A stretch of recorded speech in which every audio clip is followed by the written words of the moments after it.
는 김에입니다. 중급 문법이고요. 자, 이 문법은 동사와 결합합니다. 동사 는 김에, 운동하다, 운동하는 김에, 밥을 먹다, 받침이 있습니다. 밥을 먹는 김에, 받침 있어요, 없어요? 중요하지 않습니다. 그런데 또 동사 은, 니은, 과거 시제를 만드는 이 문법에서는요, 운동하다, 운동한 김에, 밥을 먹다, 밥을 먹은 김에, 이렇게 받침 있어요, 없어요? 모양이 달라요. 하나 기억하시고요. 여기서 또 하나 기억하셔야 될 거는 는이 보통 현재만 전달한다라고 생각하시지만 이 김에, 이 문법에서는요, 동사 는은 과거, 현재, 미래 모든 시제를 전달할 수가 있어요. 그리고 은, 니은은 과거만 전달할 수 있다. 그래서 시제가 조금 복잡한 문법입니다. 의미 먼저 설명할게요. 가방을 사러 가는 김에 옷을 하나 샀어요. 점심을 만드는 김에 저녁에 먹을 음식까지 만들었어요. 여기에서 내가 백화점에 갔어요. 백화점에 가는 김에, 그런데 가방을 사려고 갔어요. 옷도 필요해서 가방도 사고 옷도 샀어요. 옷을 사려고 백화점에 간 건 아니에요. 가방을 사려고 백화점에 갔는데 옷도 파니까 옷도 필요해서, 아니면 뭐 예쁜 옷이 있어서 가방도 사고 옷도 샀어요. 입니다. 자, 또 점심을 만들었는데요. 저녁에 먹을 음식도 필요하니까, 저녁에도 음식을 먹어야 되니까, 그래서 점심도 만들고 저녁도 만들었어요. 점심을 만드는 김에 저녁에 먹을 음식까지 만들었어요. 이렇게 사용합니다. 의미 기억하시고요. 이때 의미는요, 두 가지 의미예요. 이번 시간에 두 가지 할 거예요. 그 중에 첫 번째 의미, 이렇게 이것을 해요. 그럴 때 다른 것도 해요. 이런 의미라고 기억합시다. 이 문법에서 여러분들이 의미만큼 중요한 게 시제입니다. 과거, 현재, 미래, 시제를 사용하는 게 조금 어렵습니다. 자, 어제 약속이 있어서 명동에 가는 김에 환전도 했어요. 어제 약속이 있어서 명동에 간 김에 환전도 했어요. 여기는 모두 과거예요. 그렇지만 가는 김에, 간 김에 모두 사용할 수 있습니다. 그래서 과거를 만들 때 정말 중요한 건 마지막에 했어요예요. 이 했어요만 잘 확인하고 잘 쓰실 수 있다면 가는 김에, 간 김에는 특별히 중요하진 않습니다. 또 보세요. 지금 명동에 가고 있어요. 명동에 가는 김에 환전도 할 거예요. 이 의미가 조금 어려운데요. 명동에 가는 김에, 이건 지금 현재예요. 현재 지금 가고 있어요 라는 말입니다. 왜? 지금 명동에 가고 있어요. 가는 김에.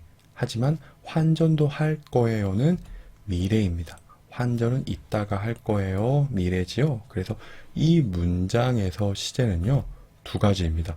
현재 그리고 미래 두 개의 시제가 있어요. 그래서 이 문법은 시제가 두 개가 있을 수 있다. 지금 그리고 이따가 미래에, 이렇게. 이거 복잡합니다. 기억하시고요. 이따가 명동에 가는 김에 환전도 할 거예요. 자, 여기에서 이 사람은 아직 명동에 가지 않았어요. 이따가 갈 거예요. 미래예요. 그리고 환전도 할 거예요. 환전하는 것도 미래입니다.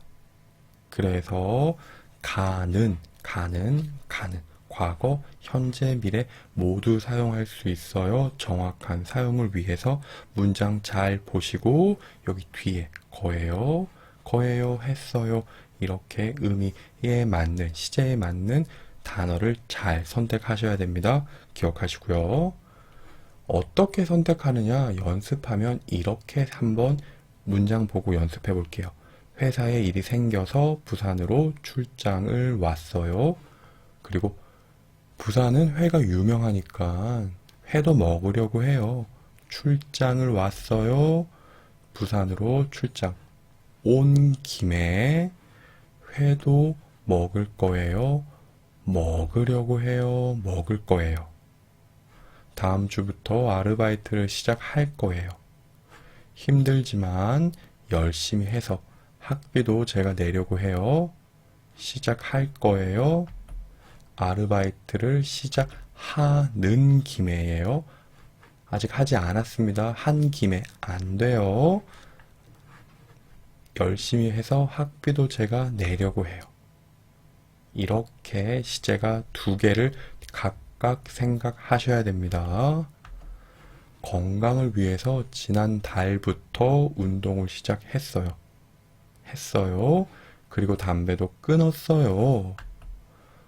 건강을 위해서 운동을 시작한 김에 담배도 끊었어요. 영수씨, 도서관에 갈 거예요? 그럼 책을 좀 빌려주세요. 영수씨, 도서관에 가는 김에 책을 좀 빌려주세요. 이렇게 바꾸는 연습 기억합시다. 그리고 여러분, 이 문법, 이 의미에서는 주의하셔야 될 게 있는데요. 상대방을 위해서 거짓말처럼 사용할 수도 있어요. 오늘 약속이 있어서 홍대에 온 김에 연락했어요. 내가 친구가 정말 보고 싶어서 연락했어요. 하지만 그 친구와 아주 친하지 않아요. 그리고 친하지만 그 친구가 부담스러워 할 수도 있어요. 그래서 보고 싶다고 말할 수가 없어요. 다른 일 때문에 왔다고 말했어요. 거짓말한 거예요. 보고 싶어서 연락했지만 다른 일 때문에 왔다고 거짓말을 했어요. 부모님 생일 선물을 사는 김에 같이 산 거예요. 선물을 주면 부담스러워 할 것 같아요. 아니면 선물을 주면 비싼 선물이라서 미안해 할 것 같아요. 부담을 가지지 않게 말을 하고 싶어요. 부모님 생일 선물을 사는 김에 같이 샀어요. 거짓말했어요. 이렇게 사용하는 거 있어요. 기억하시고요. 여기가 어려운데요. 이 문법은 지금 제가 정리했던 의미, 그리고 또 다른 두 번째 의미가 있어요. 이렇게 정리할게요. 하나를 시작을 했어요. 그럼 시작을 했으니까 그걸 더 해요. 더 할 거예요. 이런 의미인데요. 돈을 써요. 돈을 쓰는 김에 더 써요. 술을 마셔요. 마셨으니까 마신 김에 더 마셔요. 공부를 시작했어요. 공부를 시작한 김에 더 해요. 이런 의미. 하나를 해요. 그 행동을 더 하세요. 이런 의미인데요. 예를 들면 컴퓨터를 사는 김에 비싸더라도 성능이 좋은 것을 사려고 해요. 돈을 써요. 컴퓨터를 사요. 성능이 좋으면 비싸요. 하지만 좋은 것을 샀어요. 이런 의미고요. 영수씨, 돈을 쓰는 김에 더 쓸 테니까 비싼 옷을 고르세요. 영수씨에게 내가 돈을 써요. 내가 이번에 돈을 쓰니까 걱정하지 말고 더 비싼 거 괜찮아. 사세요. 이런 의미. 한턱 내는 김에 모두 살 테니까 마음껏 드세요. 똑같아요. 한턱 내다 돈을 쓰는 김에 더 쓸 테니까 마음껏 드세요. 이런 의미가 있다. 다른 의미예요. 예문 보면 교환학생으로 한국에 온 김에 한국어도 배우려고 합니다. 공부를 하러 한국에 왔어요. 한국어를 배우러 온 것은 아니지만 하나를 공부하니까 더 공부할 거예요. 이런 의미. 운동을 시작한 김에 대회에 나갈 때까지 열심히 할 거예요.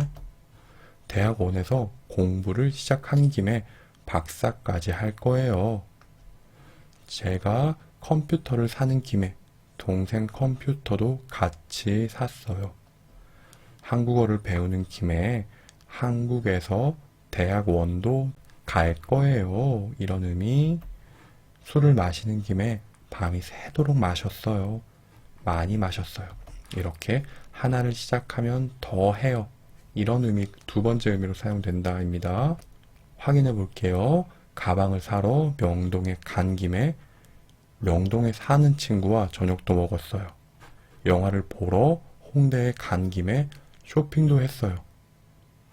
친구를 만나러 부산에 간 김에 여러 곳을 구경했어요. 이거는요, 앞에서 먼저 확인한 의미, 이것을 했어요, 다른 것도 했어요, 이런 의미라면 지금 냉장고를 사는 김에 큰 것으로 샀어요. 텔레비전을 바꾸는 김에 컴퓨터도 바꿨어요.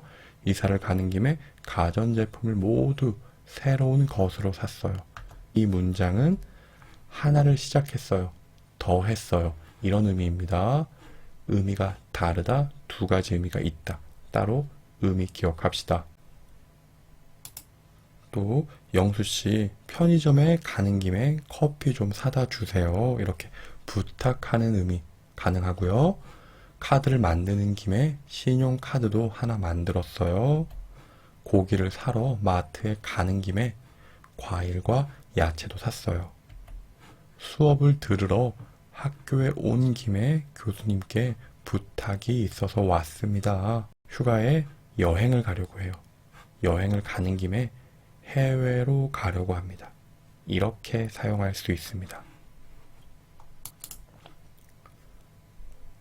오늘 배운 의미 김에 두 가지 의미가 있다고 말씀드렸습니다. 의미 하나하나 구분하셔서 정확하게 사용할 수 있는 연습하도록 합시다. 여기까지 하겠습니다. 수고하셨습니다.